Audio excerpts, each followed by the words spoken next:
new board day. Technically not brand new, but new to me. So I made a trade with the dude. Fuck. Williamson, I think his name. Let's check that thing out. Bang. You feeling me on that?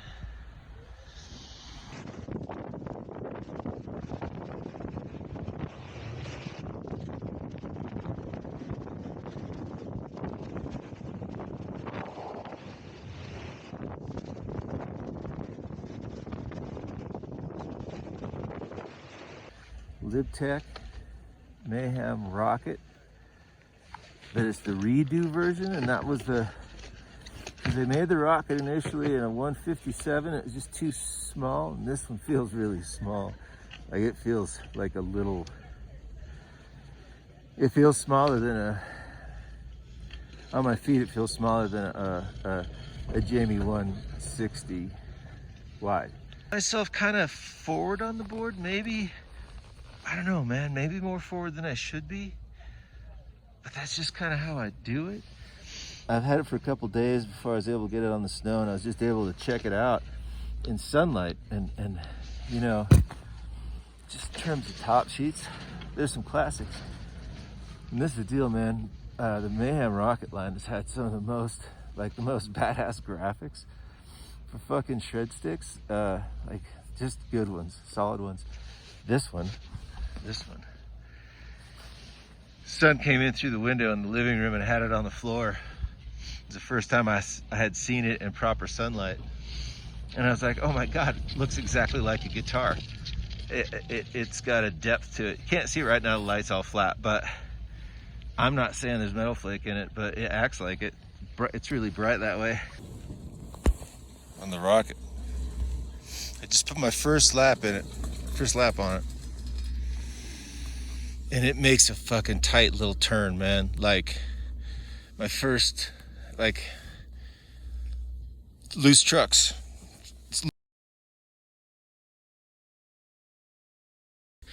Boards with really deep side cut. And this is like a 6.5 to 7.5, which is the tightest side cut of snowboard I've ever ridden in my lifetime. It's an extremely energetic board to ride. Deep side cut, as you put it up on edge, because of the side cut, the pressure points on the very tip and tail made more dramatic, made more dynamic because of the depth of the side cut. So it almost acts like a weird magnet traction. No, it's not magnet traction, not even close, but the pressure points, they bite, and it's all the way out on the edge. This Meyham rocket, it's just got tons of fucking power, just tons of energy. It's like, it's rewarding to ride, but it's like, fuck, it's like a workout, you know? Like, it's a fucking workout. This habit of riding a lot of my boards forward. This board I mounted with the bindings too far forward on it. So I've been riding it all morning.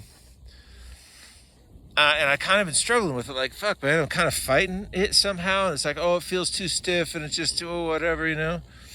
So I moved the bindings back like full inch, like, I don't know, like full inch, way better. It's just not as much work. Still, it's got a lot of energy. It rides easier now. It's still, man, if you like little fucking tight springy turns, man, holy shit. I'm trying to think, like, I remember talking about that E-Jack, because that's what this board reminds me of. The early rise, like, when you're talking, when Mervin's talking early rise shit, like, oh yeah, well, early rise is not a singular set point of exactly how much in proportion the early rise is and where it takes place at, and the board and the side cut and etc. That's not a hard and fast rule, right? So side cut can be longer, but the edge contact, like the Son of Birdman, is this way, and the old La Nina was this way. Early rise, and the early rise nose is really long, and it comes right up to within a few inches of your front binding, like really long. Well, it makes for a real nimble board, you know? But when you set it up on edge, it starts to get, it feels longer, it gets more, it just feels like a longer board when you're riding flat or you're trying to be quick about it. It's super quick. Creates a pressure point. In 3 foot radius carve turn, it'll do that too. Most boards won't do that. You gotta really, you know, bend your knees together and really manually bend the board to get a super tight turn like this. This thing you can stand up in your stance and just lean it over and it makes a fucking tight turn, as tight as you want to make it. Super slashy, holds speed pretty well. I like it. I'm gonna keep it. I think if this board exactly how it is, just a little softer, you'd have something really special.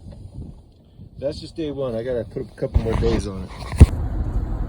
Another thing I wanted to say about the Rocket, it has a good punch, meaning when you're charging down the hill in Chunder and you're banging through snow and whatever, and you're riding a heavy front foot, and then what the nose is doing matters. SOB is a little soft, and you can be pounding through Chunder, sink the board a little bit, and have the nose really fold up and slow you up and buck you badly, right?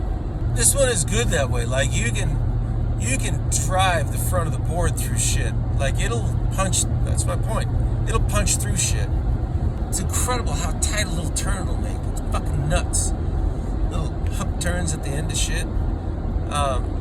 Makes long turns good too.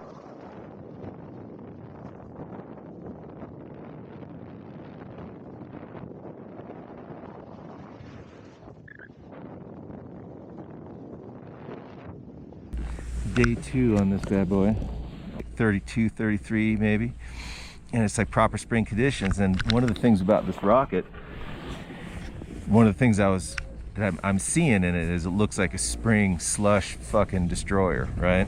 Side cut goes 7, and then it's 6.5, so about right here, right? It's 7, 6.5, 7.5, 6.5, right? And the Retro Ripper, the one I had, the white one, 66, it has an 876, right? So when you're looking at the nose of the board, it's like this big open 8, not open, 8 is still tight for me, but open, tightening, and then it's got a little hook tail. It's got that little hook tail, right? And it's the thing about those hook tails, really designed to be riding reference, right? Like, you know, every board manual, oh, this is where you should ride it at. And I'm always adjusting mine forward just a little bit most of the time, even on side cut or whatever.